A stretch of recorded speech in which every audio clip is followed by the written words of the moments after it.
In a narrow alley behind a public market in Tondo, Manila, a boy named Bituin Bonete used to twist his body into shapes that made the other street kids scream and laugh at the same time. He was 11 years old, thin as a bamboo stalk, and he had discovered by accident, falling off a fence and landing without breaking anything, that his joints bent further than anyone else's. His lola Puring called it a curse. His tate Ili, who drove a jeepney 16 hours a day just to keep food on the table, called it nonsense, a distraction from real work. But Bituin, they didn't understand, had found the only thing in his life that made him feel like more than another poor boy from Tondo. When he folded his spine backward until his palms touched his heels, when he slid his shoulder from its socket and popped it back without flinching, people stopped. People looked. And for a few seconds, Bituin Bonete existed. He taught himself everything.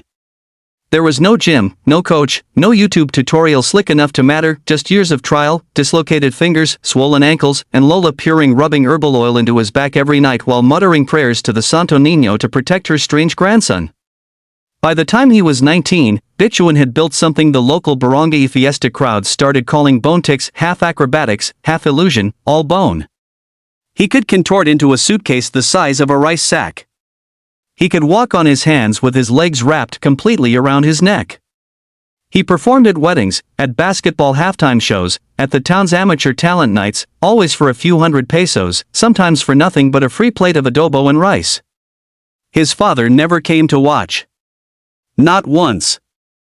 Circo lang yan, Tate Ili would say, that's just circus stuff, not a real life. Bituin swallowed the words the way he'd learned to swallow pain, and kept practicing at night after his shift stocking shelves at a grocery in Caloocan. His mother had passed when he was 7, and it was Lola Puring who quietly saved coins in an old Ovaltine tin, insisting one day her grandson would perform somewhere that mattered.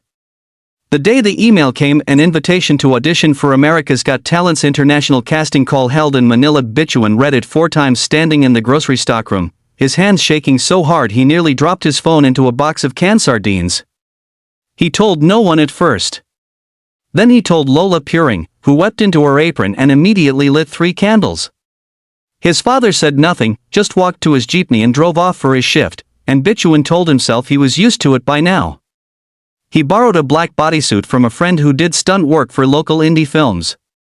He practiced his 8-minute routine down to 90 seconds because that was all AGT would give him, 90 seconds to prove that 8 years of solitary bone bending in a Tondo alley meant something. The morning of the audition, Lola Puring pressed a small pouch of salt into his palm for luck, an old habit from the province, and told him, "Ipakita mo sa kanila kung sino ka talaga." Show them who you really are.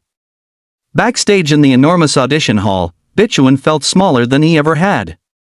Around him were sequin dancers, a 12-piece marching band from Cebu, a magician with a top hat older than his grandfather.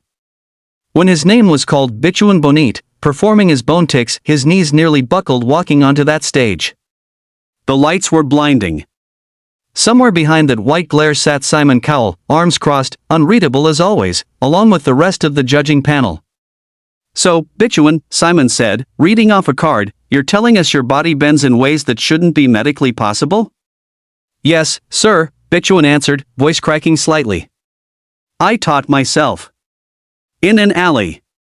Because nobody believed a boy from Tondo could do anything special." Simon's eyebrow lifted. "Then let's see if you're special." The music began, a low, tense electronic pulse. Bituin started slow, deliberate, letting his shoulder slip from its socket in one clean, horrifying motion that made the front row gasp audibly. Then he folded forward, spine curving in a way that looked like it belonged to a snake rather than a 19-year-old man, until his face appeared between his own ankles, staring straight at the judges upside down. A woman in the audience actually screamed. He rose, snapped his joints back into place with sickening precision, and began the sequence he'd rehearsed 1,000 times in that narrow Tondo alley, spinning contortion into a folded suitcase pose, then exploding outward into a full backbend walk across the stage on his hands, legs curled completely around his neck. The audience was on its feet before he even finished. Simon Cowell, who Bituin had heard never reacted to anything, was leaning forward in his chair, mouth slightly open, one hand pressed flat against his own jaw in disbelief. When Bituin finally folded himself down into his closing pose, impossibly small, impossibly still, the arena erupted. I have judged this show for years, Simon said once the noise settled, shaking his head slowly. I thought I'd seen every version of the human body. I have never seen anything like that. He paused, glancing at the other judges, then back at Bituin. Where did you say you learned this? An alley, sir. Behind a market. Nobody taught me. Simon studied him for a long moment. The whole arena seemed to hold its breath. Then, without another word, he reached forward and slammed his palm down on the golden buzzer. Gold confetti exploded from the ceiling in thick, glittering sheets. The other judges leapt from their seats, the audience roared, and Bituin Bonete, the boy his own father once called a distraction, the boy who bent bones in a Tondo alley for spare pesos, collapsed to his knees on that enormous stage and wept, gold confetti settling in his hair like something out of a dream he never quite let himself believe in. Back home, Lola Peering watched the livestream on a neighbor's borrowed phone, and screamed so loud the whole street came running.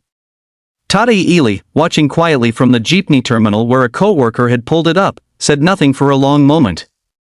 Then he wiped his eyes with the back of his hand and told the man next to him, almost too quiet to hear, Anak ko yan. That's my son. Bituin Bonete didn't just bend backward that day. He bent an entire family's disbelief until it finally broke into pride.